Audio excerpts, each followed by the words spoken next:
Shalom teman-teman, saya Clara dari Juara Kelas Kids di DHS Church Bitung. Kali ini saya akan menceritakan bahan saat teduh anak tanggal 10 Agustus 2023 berjudul Permulaan Pengetahuan bagian 2. Ayat hari ini di Amsal 1 ayat 7 berbunyi, takut akan Tuhan adalah permulaan pengetahuan, tetapi orang bodoh menghina hikmat dan didikan. Teman-teman, kita saat ini mengenal tahapan belajar anak-anak dimulai dari TK, SD, SMP, SMA, kemudian ke perguruan tinggi. Sedangkan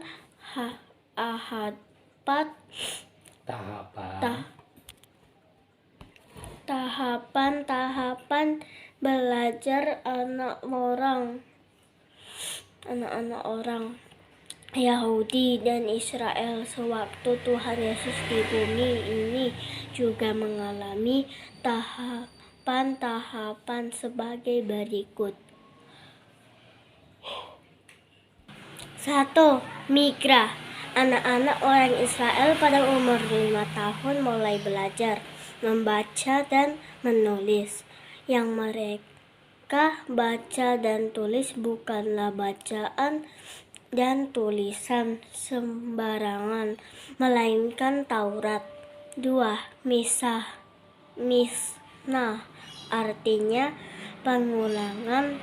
Pada umur 10 tahun anak-anak belajar dengan menulis ulang hukum Taurat yang disampaikan secara lisan.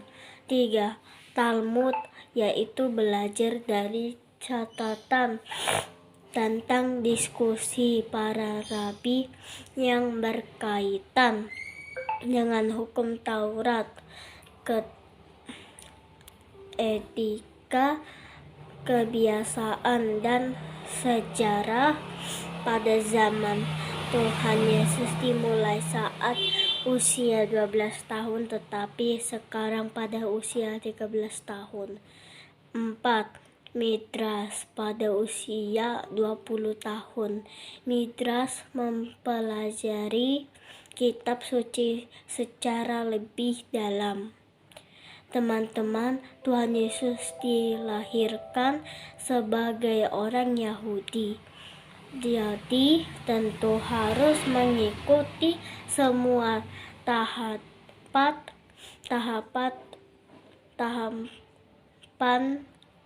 yang sudah ditentukan sejak zaman dahulu. Pada umur 12 tahun Tuhan Yesus datang ke Yerusalem bersama Maria dan Yusuf. Pada usia itu Tuhan Yesus mengenakan syal dan penutup kepala. Pada keempat ujung syal itu ada jumbai yang melambangkan ketaatan. Pada usia itu orang Yahudi memikul hukum Taurat yang berisi 613 peraturan, tapi Tuhan Yesus menggantikan hukum yang berat itu dengan 2 hukum terutama. Orang-orang Yahudi baru boleh mengajar di depan umum setelah menyelesaikan seluruh tahapannya, yaitu pada waktu usianya 30 tahun. Itulah sebabnya Tuhan Yesus juga mulai mengajar pada saat umurnya 30 tahun. Orang yang mengajarkan kitab suci Taurat disebut rabi.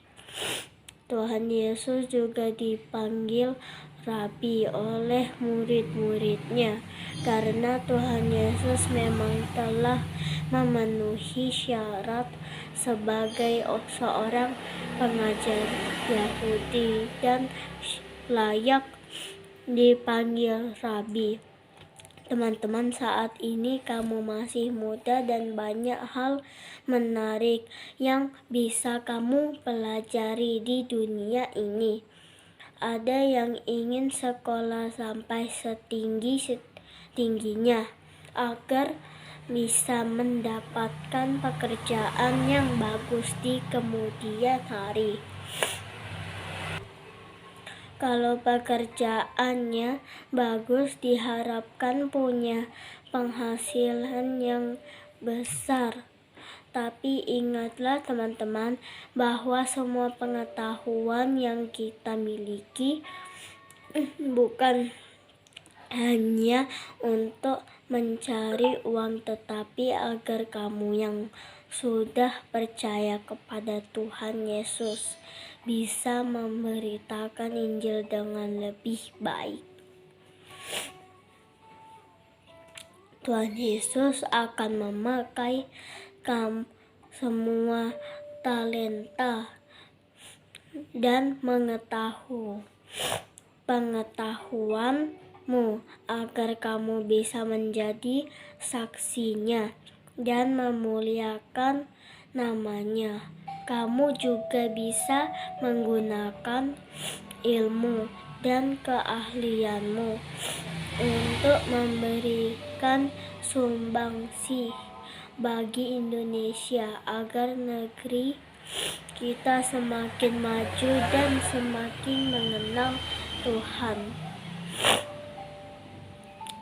Jadi, selagi kamu masih bersekolah, ikutilah teladan Tuhan Yesus yang tekun belajar sampai akhirnya menyelesaikan semuanya dengan baik.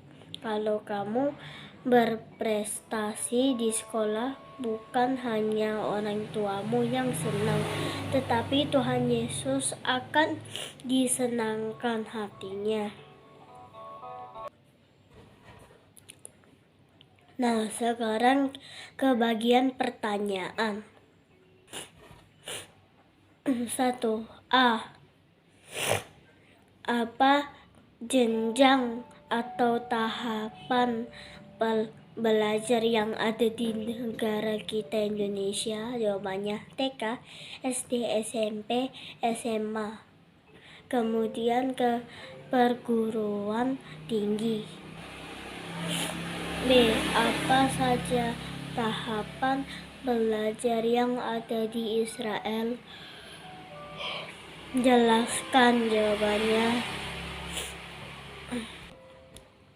1. Mikra, anak-anak orang Israel pada umur 5 tahun mulai belajar membaca dan menulis. 2. Mishnah, artinya pengulangan. Pada umur 10 tahun anak-anak belajar dengan menulis ulang hukum Taurat yang disampaikan secara lisan. Talmud, yaitu pelajaran dari catatan tentang diskusi para nabi yang berkaitan dengan hukum Taurat ketika kebiasaan dan sejarah. 4. Midrash, pada usia 20 tahun Midrash mempelajari kitab suci secara lebih dalam. 2A. Jumbai, yang ada di keempat ujung syal melambangkan apa? Jawabannya melambangkan ketaatan. B. Orang Yahudi memikul hukum Taurat yang berjumlah berapa peraturan? Jawabannya 613 peraturan. C. Tuhan Yesus menggantikan hukum Taurat dengan 2 hukum yang terutama. Apakah hukum itu disebutkan? Jawabannya, kasihilah Tuhan Allahmu dengan segenap hatimu, dan dengan segenap jiwamu, dan dengan segenap akal budi hatimu dan dengan segenap kekuatanmu.